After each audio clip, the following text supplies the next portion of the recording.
Hey everyone, welcome back to my YouTube channel. अगर आपको मेरी वीडियोस पसंद है तो प्लीज़ एक लाइक, कमेंट और सब्सक्राइब कर जरूर बताना आपको ये कैसा लगा। तो चलिए हम आज का एपिसोड स्टार्ट करते हैं। तो पिछले पार्ट में हमने देखा था वांग जी ने विंग को किस किया था। उसके बाद उसने विंग को बता दिया था कि उसे कोई फ़र्क नहीं पड़ता कि तुम क्या हो, किस नाम से हो, पर मुझे बस इतना फ़र्क पड़ता है कि मैं तुमसे प्यार करता हूँ। मुझे तुम्हारे नाम से प्यार नहीं है, मुझे तुमसे प्यार है। हाँ, मैं पहले समझ नहीं पाया था कि मेरे साथ ये सब क्या हो रहा है। पहले जब मैंने तुम्हें देखा था, जब तुम जांग सेक्ट में थे, तब मुझे अट्रैक्शन सी हो गई थी तुमसे। मुझे पता नहीं था कि वो फीलिंग क्या थी, पर धीरे-धीरे वो फीलिंग बढ़ती जा रही थी और उस टाइम मुझे अपने ऊपर ही गुस्सा आ रहा था कि क्यों मैं तुम्हारे ऊपर अट्रैक्ट हो रहा हूँ। पर आज मुझे पता चला कि क्यों ये सब हो रहा है, क्योंकि तुम मेरे विंग हो। हाँ, सिर्फ विंग हो इसीलिए नहीं, पर तुम वो इंसान हो जो बचपन में मेरे साथ रहता था, जिससे मैं बचपन से ही अपने पास चाहता था, वो तुम हो।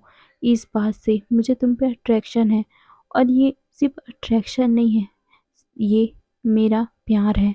ये सुनने के बाद तो विंग के कानों में सिर्फ यही सब बातें घूमे जा रही थी और वो अपने दोस्तों के ऊपर कोई ध्यान ही नहीं दे रहा था और वो चुपचाप अपने आप को वही सोचते हुए कब उस मैदान में ले गया था उसे पता भी नहीं चला। उसके दोस्त बातें कर रहे थे और कह रहे थे आज तो हम दोनों की जोड़ी ही जीतेगी वुशियान। ये सुनकर वुशियान कुछ भी रिएक्ट नहीं करता, तभी न्यूसन उसके कंधे पे हाथ रखता है और कहता है वुशियान कहाँ खोए हुए हो। ये सुनकर विंग न्यूसन की तरफ देखता है और कहता है हाँ। अब वो कुछ नहीं, मैं ये बोलते हुए वो थोड़ा-सा एक्सक्यूज़ ढूँढ रहा था, तभी न्यूसन कहते हैं कोई बात नहीं, छोड़ो। वैसे भी आज हम लोग का लास्ट डे है यहाँ पर, कल हम सबको वापस जाना पड़ेगा। मैं तुम सबको बहुत ज़्यादा मिस करूँगा। और ख़ासकर विंग को ये बोलकर वो उसके गालों को पिंच कर देता है। विंग स्माइल करते हुए उसके हाथ को हटाता है और कहता है मैं भी आप लोगों को बहुत मिस करूँगा। ये बोलकर वो थोड़ा-सा सैड हो गया था, क्योंकि लैंड क्लैन में उसके साथ दोस्त नहीं है और इसके दोस्त ये सब हैं। वो उन लोगों को मिस करेगा, यही सब बोलते हुए वो थोड़ा-सा सैड हो गया था। तभी न्यूसन बोलता है ओह! मेरा क्यूटी पाई सैड हो रहा है। ये बोलकर वो उसे गले से लगा लेता है। यहाँ तक कि उसके सारे दोस्त विंग को गले लगा लेते हैं। म्या और लूसी, वैन किंग, वैन निंग सभी के सभी विंग को गले से लगाए हुए थे और कहते हम भी तुम्हें बहुत मिस करेंगे। ये बोलकर वो भी इमोशनल हो गए थे। तभी न्यूसन कहता है तो क्यों ना हम आज पार्टी करें। ये सुनकर विंग कहता है पार्टी, पर यहाँ ये सुनकर न्यूसन कहता है तुम फिक्र मत करो, वो मैं देख लूँगा। ये सुनकर वैनिंग कहता है पर किसी ने देख लिया तो हमें डांट पड़ेगी। ये सुनकर न्यूसन कहता है तुम फिक्र मत करो, मैं हूँ ना। हाँ, मुझे थोड़ा सा डर है गगा को पता चला तो, पर मैं वो सब मैनेज कर लूँगा। पर आज तो हम पार्टी करके रहेंगे, हमारा लास्ट डे है यहाँ पर। ये सुनकर सारे अपना सर नोट करते, वहीं विंग बस चुपचाप खड़ा हुआ था। उसके बाद सारे लोग वहाँ पर जाते हैं जहाँ पर अभी सारे लीडर्स बैठे हुए हैं। वहीं वांगजी भी आकर चुपचाप बैठ गया था। वांगजी, उसे वो सब बातें याद आ रही थी। उसने कैसे विंग को वो सब कह दिया, विंग उसके बारे में क्या सोच रहा होगा, यही सब बातें वांगजी सोच रहा था। फिर कुछ टाइम बाद सारे स्टूडेंट लाइन से खड़े हो गए थे। सारे लोगों को अब बताया जाएगा कि कौन कौन इसमें विजेता हुआ है और कौन कौन इसमें फेल हो गया है। सारे लोग ध्यान से सुन रहे थे।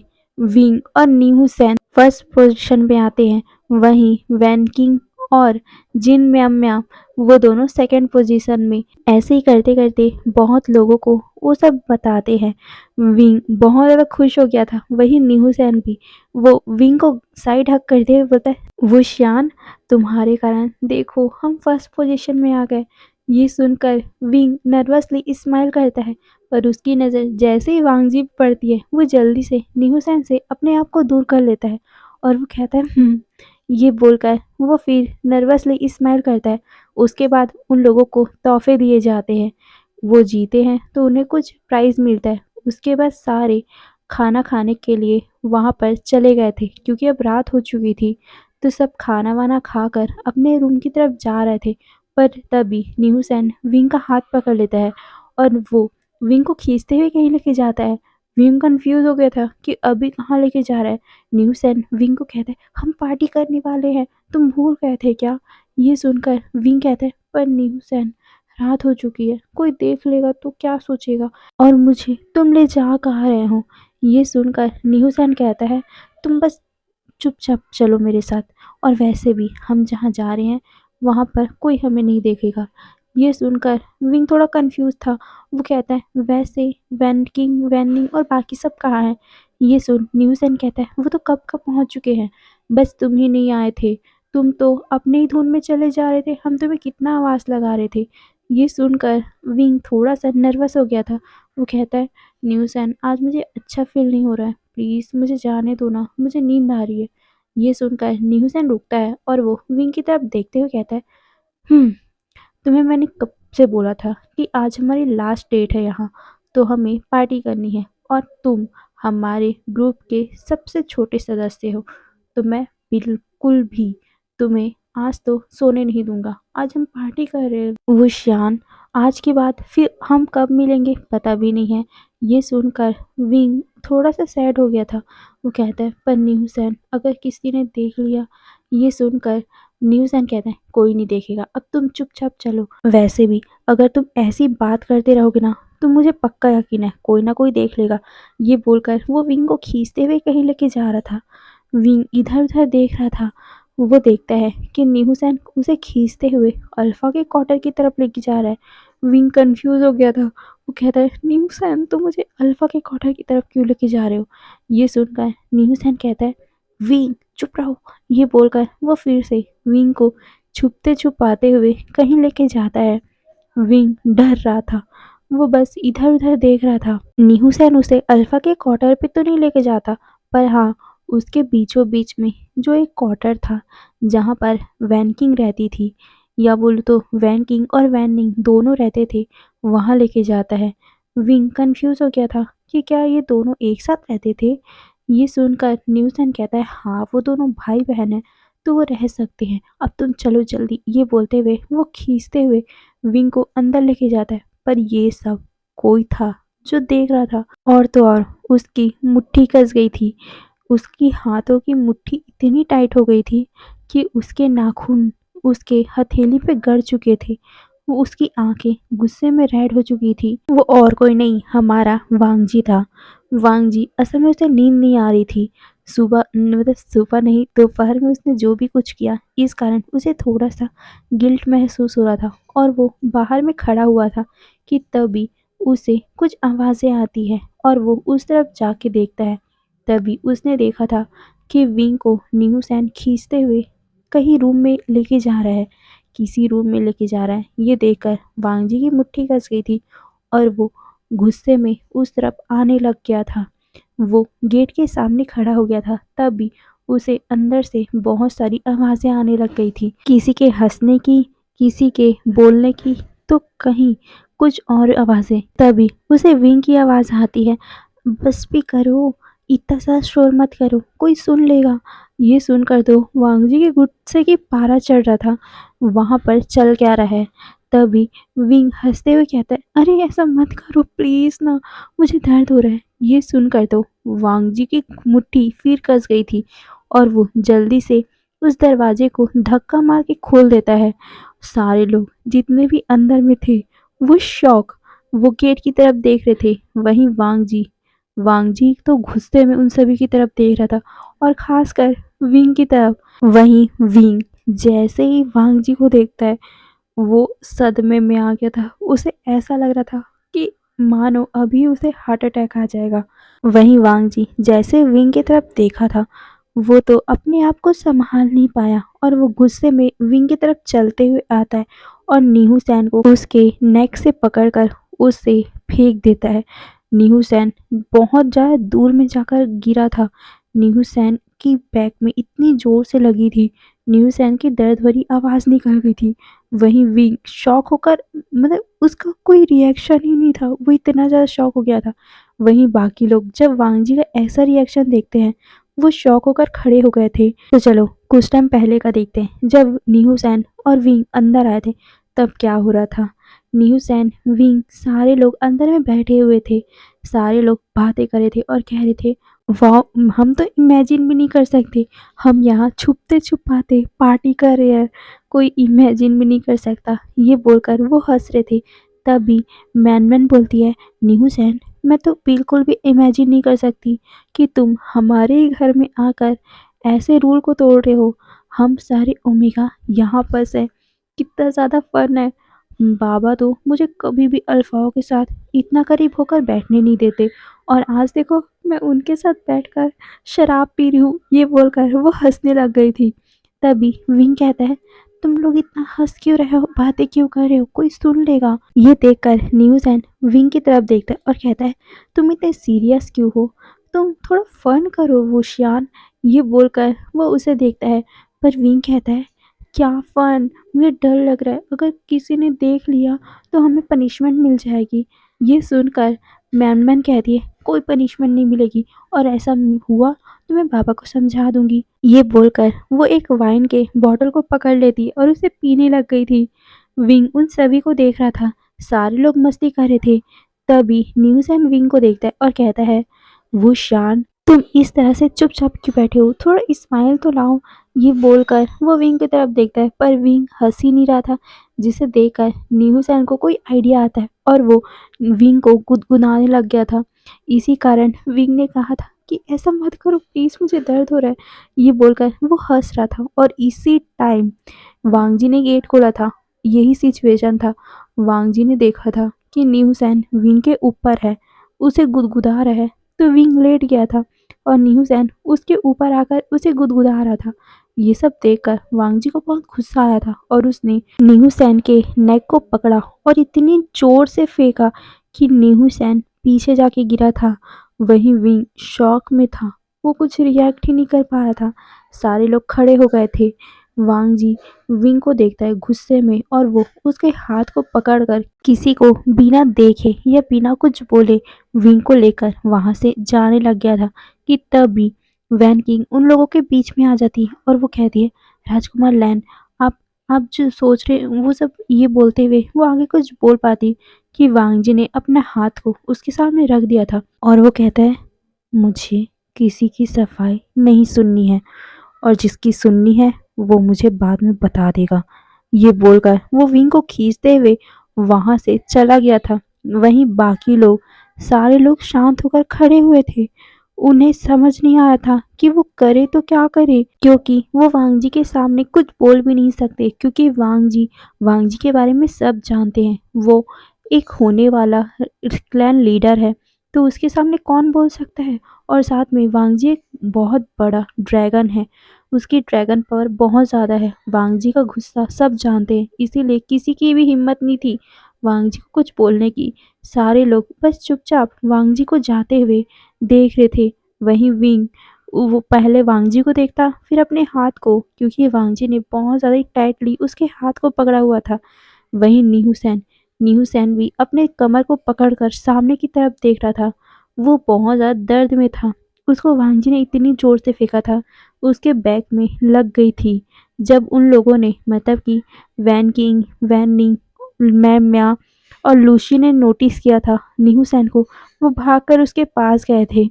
नीहू सैन उठता है सहारे से, और वो कहता है, राजकुमार लैन को समझाना पड़ेगा, शायद उन्हें गलतफहमी हो गई है। ये बोलकर वो चलने की कोशिश करता है, पर उसके बैक में इतनी जोर से लगी थी कि वो चल ही नहीं पा रहा था।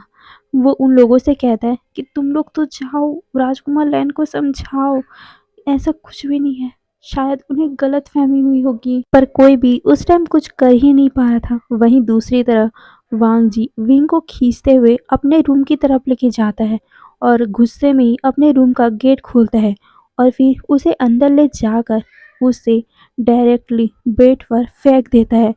विंग बहुत ज़्यादा शॉक में पड़ गया था। वांग जी ने कभी भी ऐसा रिएक्ट नहीं किया। वांग जी गेट को लगाता है और फिर गुस्से में ही विंग की तरफ आ रहा था। विंग शॉकिंगली वांग जी को देखता है। वांग जी बहुत ज़्यादा गुस्से में था, उसकी आँखें रेड हो चुकी थी, उसके हॉर्न्स निकल चुके थे, मतलब कि सींग निकल चुके थे। विंग डरते हुए कहते हैं, गगा आप जो समझ रहे हो। पर वांग जी कुछ भी नहीं बोलता और कहता है, चुप रहो, मैंने तुम्हें समझाया था कि तुम अल्फाओं से दूर रहोगे, पर तुमने मेरे बात को सीरियस नहीं लिया, है ना वुशियान। ये बोलकर वो धीरे धीरे करके विंग के पास आया था। वहीं विंग वांग जी के इस गुस्से से, वांग जी की इस निगाह से, उसके मतलब उसके प्रेजेंस से ही डरने लग गया था। वो धीरे धीरे करके पीछे हो रहा था। वो कहता है, गग्गा आप जो सोच रहे हैं वो सब गलत है। मैं वो तभी वांग जी उसके पास बेड में आ जाता है और वो उसके नेक को टाइटली प्रेस करते हुए कहता है, मैंने तुमसे कितनी बार कहा था कि तुम अल्फाओं से दूर रहोगे, तुम सिर्फ मेरे ओमेगा हो। मैंने कहा था ना वुशियान, मैंने कहा था ना विंग, तुम सिर्फ मेरे हो, तुम मेरे मेट हो। पर तुमने सुना नहीं, या तुम्हें समझ नहीं आया, जो तुम उस अल्फा के पास चले गए। क्या मैं तुम्हें प्यार नहीं देता, इसलिए तुम्हें प्यार चाहिए? रुको, आज मैं तुम्हें वो प्यार देता हूँ। शायद तक तुम ओमेगा हो तो तुम्हें तलब हो रही होगी, है ना? मैं तुम्हें वो सब दे नहीं पा रहा हूँ, इसलिए तुम किसी और को ढूंढ रहे हो। ये सुनकर विंग शॉक में पड़ गया था। वांग जी ये क्या बोल रहा है? वो ऐसा कभी नहीं सोच रहा था। वांग जी को कहता है, गगा आप गलत। पर वांग जी कहता है, चुप रहो, मैंने तुम्हें समझाया था कि नहीं कि दूसरे अल्फाओं से दूर रहना है तुम्हें।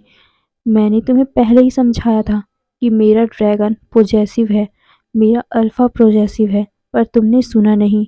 मैंने साफ साफ तुम्हें अल्फाओं से दूर रहने को कहा था, पर तुम उस उस न्यू सैंड के साथ इतने ज़्यादा इंगेज हो रहे हो। क्या क्या वो तुम्हें वो सब दे रहा है? ये सुनकर विंग शॉक, वो वांग जी की तरफ रोने वाली आंखों से देख रहा था। उसकी आंखें पूरी भर चुकी थी। वांग जी उसकी आंखों को देखते हुए कहता है, अब रोना बंद करो। तुमने जो कांड करना था वो तो कर लिया ना। अगर किसी को पता चलता कि तुम उस अल्फा के कॉटेज में थी, अल्फाओं के साथ में थी, तब क्या होता? कोई भी समझ सकता है कि तुम वहाँ पर क्या करने गए थे। ये सुनकर विंग कहता है, नहीं नहीं काका, आपको। पर वांग जी कुछ भी नहीं सोचता और वो अपने फेरोमोन को रिलीज करने लग गया था, जिससे विंग को अजीब सा ही फील होने लग गया था। उसकी बॉडी हॉट फील होने लग गई थी। विंग कहता है, गगा गगा प्लीज़ मेरी बात सुनो, वो सब वो नहीं था। हम तो बस ये बोलकर वो आगे कुछ बोल पाता कि वांग जी ने उसके लिप्स को सक करना स्टार्ट कर दिया था, उसके लिप्स को किस करना स्टार्ट कर दिया था। वहीं विंग अपनी आंखों को बड़ी बड़ी करके वांग जी को अपने आप से दूर करने की कोशिश कर रहा था, पर वांग जी ने अपने फेरोमोन को रिलीज करना स्टार्ट कर दिया था। तो विंग कब तक उसे डिनाई कर पाता, इसीलिए वो भी उस किस में मेल्ट हो गया। पर उसके आंखों से आंसू निकल रहे थे। वांग जी धीरे धीरे करके उसको पूरी तरह नेकेट कर देता है और कहता है, तुम्हें तलब हो रही थी ना उस चीज़ की, इसीलिए तुम दूसरे अल्फाओं के पास जाते थे। पर आज तुम्हारा अल्फा तुम्हें वो चीज़ देगा, जितना तुम्हें चाहिए उससे ज़्यादा देगा। ये बोलकर वो विंग के नेक को बहुत ज़्यादा ही बाइट करने लग गया था। वो शक नहीं कर रहा था, वो सीधा बाइट कर रहा था, जिससे विंग की चीखें निकल रही थी। वांग जी जब विंग की चीखों को सुनता है, उसने विंग के मुंह में हाथ रख लिया था। वो कहता है, क्यों चीख रहे हो? तुम्हें तो ये पसंद आना चाहिए। ये सुनकर विंग उसे कुछ बोलना चाहता था, पर वांग जी ने उसके मुंह में हाथ रखा था, तो वो कैसे बोल सकता था। अभी वांग जी का अल्फा उसके ऊपर टेक ओवर कर चुका है, वांग जी के ऊपर। वो बहुत ज़्यादा ही जेलस है, बहुत ज़्यादा ही गुस्से में है। उसके अंदर का वो इनहेरेंट पावर एक्टिव हो चुका है, उसका गुस्सा उसके काबू में नहीं है, इसीलिए वो विंग को हर्ट कर रहा है। वहीं विंग बस रोए जा रहा है। वो वांग जी को अपने आप से दूर करने की कोशिश तो कर रहा है, पर उसका बॉडी वो कर नहीं पा रहा, क्योंकि वांग जी के फेरोमोन से विंग का ओमेगा एक्टिव हो चुका है और वो अपने अल्फा को कैसे दूर कर सकता है। इसीलिए विंग बेबस था। वांग जी जब देखता है कि उसने विंग के मुंह में हाथ रखा है, फिर भी विंग की आवाज़ बाहर आ रही है, कोई दूसरा सुन लेगा, इस बात से वांग जी का अल्फा और भी ज़्यादा जेलस हो गया। वो उस पूरे रूम में साइलेंसिंग स्पेल लगा देता है और फिर अपने भी कपड़े उतारने लग गया था। विंग बस चुपचाप वांग जी को बेबस होकर देख रहा था। अभी वांग जी ने विंग के हाथों को भी बांध दिया था, क्योंकि वो हल्का हल्का सा वांग जी को पुश शो कर रहा था। इसीलिए वांग जी ने अपने ही फोरहेड रिबन से विंग के हाथ को बांध दिया था। विंग बस वांग जी को देखे जा रहा था। उसके आंखों से लगातार आंसू बह रहे थे। वांग जी फिर विंग की पूरी बॉडी को सक करता है, बाइट करता है, पर किस नहीं करता, जिससे विंग को दर्द हो रहा था। और फिर उसके बाद वांग जी विंग के लोअर एरिया में जाता है और फिर कब अपने आप को विंग से अटैच कर लेता है। विंग को पता भी नहीं चला था, पर जैसे उसे महसूस हुआ कि वांग जी उसके अंदर एंट्री कर रहा है, विंग के इतनी जोर से चीख निकली कि पूरा जिन क्लैन में वो गूंज जाता। वांग जी विंग की तरफ देखता है, उसकी आंखें रेड थी। वांग जी अभी अपने इन आयरन के कंट्रोल में है। हाँ, मैंने आप लोगों को बताया था कि वांग जी के अंदर इन आयरन की पावर भी है, उसकी नेगेटिव पावर, जिसके कारण वो कभी भी गुस्से में आता है तो वो इन आयरन उसके ऊपर कंट्रोल कर लेता है। और अभी वांग जी गुस्से में था, तो अभी वांग जी के इन आयरन ने उसके अल्फा के ऊपर कंट्रोल कर लिया है और वही विंग के ऊपर हावी हो रहा है। विंग चीख रहा है, वो उसे दूर करने की कोशिश कर रहा है, पर वांग जी विंग के मुंह में हाथ रखते हुए कहता है, क्या हुआ? तुम तो उस अल्फा के साथ कई बार कर रहे होगे ना, तो तुम्हें दर्द क्यों हो रहा है? ये सुनकर विंग उसे मतलब सर को अपने नाम में हिला रहा था और कह रहा था कि नहीं, उसने नहीं किया है, प्लीज उसे छोड़ दो। पर वांग जी नहीं सुनता और उसने विंग के मुंह में साइलेंसिंग स्पेल डाल दिया था, जिससे विंग कुछ भी नहीं बोल पा रहा था और बस अपनी आंखों से वो आंसू को निकलते हुए महसूस कर रहा था, जो उसके कानों से होते हुए नीचे तकिए में गिरे जा रहा था। वांग जी विंग के साथ बहुत ज़्यादा ही हार्ड होता है, जिससे विंग का जो लोअर एरिया था उससे ब्लीडिंग होने लग गई थी। विंग बहुत ज़्यादा ही रो रहा था। वांग जी बस विंग को देखता है। तभी वांग जी का ड्रैगन भी एक्टिव हो गया था, क्योंकि वांग जी विंग के साथ रोमांस कर रहा है, तो वांग जी का ड्रैगन भी तो अपने मेट को चाहेगा ना।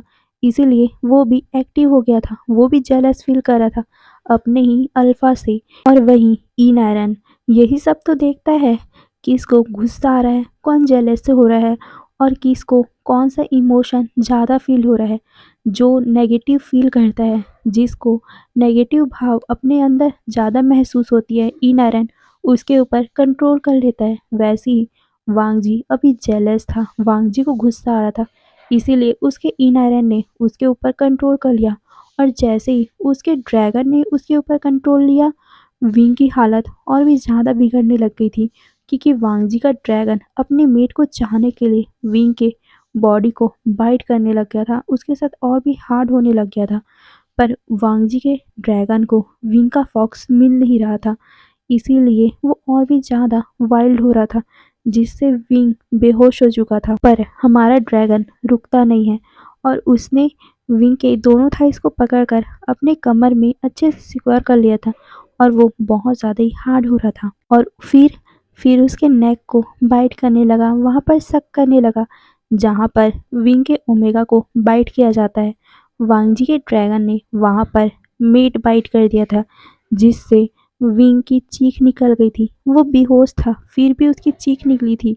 और तभी विंग की आंखें खुली और विंग की आंखें नॉर्मल नहीं थी, विंग की आंखें पूरी सिल्वर हो चुकी थी, जिससे वांग जी के होठों में एक डेविलिश सा स्माइल आ जाता है, उसके होठों में एक स्मक आ जाता है। और जैसे ही उसने विंग की आंखों में देखा था, वो कहता है, मेरा मीट, मेरा फॉक्स। ये बोलकर वो विंग को किस करने लगा। वहीं विंग भी अपने मेट अपने ड्रैगन को पाकर वो भी उसे किस बैक करता है। फिर क्या, वो पूरी रात भर वांग जी का ड्रैगन नहीं रुका और ना ही विंग का फॉक्स। वो दोनों ही वाइल्ड तरीकों से उस दिन उस रात को पूरा बिताते हैं। वहीं ऐसे करते करते कब पूरा उन लोगों का 7 राउंड हो चुका था दोनों को ही पता नहीं चला। हाँ, विंग पहले बेहोश हो चुका था, विंग के ओमेगा को, और विंग को याद भी नहीं है कि उसका फॉक्स आ चुका है। वहीं जैसे ही वांगजी का 7 राउंड कंप्लीट होता है, वो थक कर विंग के ऊपर लेट गया था। वहीं विंग भी जैसे ही वांगजी रुका था, वो भी अपनी आंखें बंद कर लेता है और फिर वो सो गया था। अगली सुबह अगली सुबह वांगजी अपने रूटीन के हिसाब से 5 बजे ही उठता है। वो अपनी आंखें खोलता है और वो देखता है कि वो किसी के ऊपर सोया हुआ है। वांगजी को समझ नहीं आया कि ये कौन है। वो धीरे से अपने आप को उठाता है, पर उसकी बॉडी में इतनी ज़्यादा दर्द हो रही थी कि वो उसे सहन नहीं कर पा रहा था। पर भी वो उठता है और वो सामने जिस फेस को देखता है, वो शॉक। विंग विंग विंग यहाँ कैसे आया? वांगजी के दिमाग में यही सब चल रहा था। उसे रात का कुछ भी याद नहीं है। वांगजी ने जो भी कुछ किया, उसे कुछ याद नहीं है, क्योंकि वो तो अपने इन आयरन के कंट्रोल में था ना। वांगजी विंग को फिर ऊपर से नीचे तक देखता है। वो देखता है कि विंग बिना कपड़ों के है, और वांगजी अपने आप को भी देखता है, वो भी बिना कपड़ों के है। और जैसे उसकी नज़र नीचे गई, वो शॉक, क्योंकि वांगजी अभी तक विंग के साथ जुड़ा हुआ है। ये देखकर वांगजी जल्दी से विंग से हटता है, जिससे विंग की दर्द भरी आह निकल गई थी। विंग की जैसे ही चीख वांगजी सुनता है, वो विंग की तरफ देखता है। विंग की पूरी बॉडी पूरी रेड पड़ी हुई थी जगह जगह। वांगजी देखता है कि विंग की बॉडी में बाइट मार्क है, और कहीं कहीं तो रेड मार्क है, कहीं कहीं ब्लू मार्क है। ये देखकर वांगजी बहुत ज़्यादा ही शॉक हो गया था। वहीं वांगजी देखता है कि विंग के नेक पे जहाँ पर ओमेगा बाइट किया जाता है, जहाँ मेट बाइट किया जाता है, वांगजी ने वहाँ पर भी बहुत बुरी तरह से बाइट किया हुआ है। ये देखकर वांगजी की मुट्ठी कस गई थी। उसे समझ नहीं आ रहा था कि ये सब क्या उसने ही किया है विंग के साथ। उसे कुछ भी याद नहीं है। वांगजी अपने बालों को खींचने लग गया था। वो सोचता है, मैंने मैंने विंग के साथ ये सब कैसे कैसे किया है? मुझे कुछ क्यों नहीं याद है? मैंने विंग के साथ ये सब कैसे? ये सोचते हुए वांगजी बहुत ज़्यादा ही डिप्रेस हो गया था। वो कभी भी विंग के साथ ये सब करना नहीं चाहता था। वो कैसे कर बैठा? यही सब बातें वो सोच रहा था। वो देखता है कि विंग बेहोश है। क्या वो सच में बेहोश है? वांगजी यही सोच रहा है, क्या विंग को कुछ हो तो क्या नहीं गया? क्योंकि उसे बहुत अच्छे से पता है, क्योंकि विंग की हालत ये बुरी दिख रही है, तो वांगजी कैसे सोच सकता है कि विंग ठीक होगा? यही सोचकर वांगजी जल्दी से विंग के गालों को टैप करने लग गया था। वो कहता है, विंग, उठो उठो विंग, तुम ठीक तो हो?" ये बोलकर वो उसे बार-बार टैप किए जा रहा था, पर विंग कुछ भी रिस्पॉन्स नहीं कर रहा था, जिससे वांग जी डर गया था, और वो जल्दी से विंग को अपना स्पिरिचुअल पावर देने लग गया था। विंग जैसे ही वांग जी के स्पिरिचुअल पावर को अपने अंदर महसूस करता है, वो धीरे-धीरे कुछ टाइम बाद ही अपनी आंखें खोलने लग गया था। वांग जी जैसे ही देखता है कि विंग अपनी आंखें खोल रहा है, वो थोड़ा-सा रिलैक्स होता है। वो विंग के गालों को पकड़कर अपनी तरफ करता है। वहीं विंग जैसे ही वांग जी को देखता है, वो डर से काँपने लगा था। वांग जी उसके सामने है। विंग को कल की पूरी बात याद थी। कल जो भी कुछ हुआ, वांग जी ने किस तरह उसके साथ किया, वो सब उसे याद है। पर हाँ, विंग को ये याद नहीं है कि उसके फॉक्स ने बाद में टेक ओवर कर लिया था। विंग के आंखों में आंसू आ गए थे। वो कहता है, "ग गगा गगा मैंने वो सब नहीं किया था। गगा उसमें मेरी कोई गलती नहीं थी। हम तो सिर्फ पार्टी कर रहे थे। आज हमारा लास्ट डे है, इसीलिए आपको गलतफ़हमी हुई थी गगा। प्लीज़ मुझे छोड़ दो। प्लीज़ मुझे माफ़ कर दो।" यही सब बातें विंग के होठों में थी। विंग कहता है, "गगा मुझे माफ़ कर दो। आ आज के बाद मैं कभी भी किसी भी अल्फ़ा के पास नहीं जाऊँगा। मुझे बहुत दर्द हो रहा है गगन, प्लीज़ मुझे माफ़ कर दो।" ये बोलकर वो वांग जी को देख रहा था। वांग जी को ये सुन के बहुत ज़्यादा ही बुरा लगता है, और वो विंग को देखता है, और वो विंग के जल्दी से हाथों को खोलकर उसे अपने सीने से लगा लेता है, जिससे विंग की चीख निकल गई थी, क्योंकि झटके से वांग जी ने उसे खींचा था ना, तो विंग के बैक में दर्द हो गया था। हे एवरीवन, आज के लिए बस इतना ही। फिर आज का पार्ट जैसा भी लगा हो प्लीज़ मुझे कमेंट में ज़रूर बताना। ओके, फिर बाय बाय।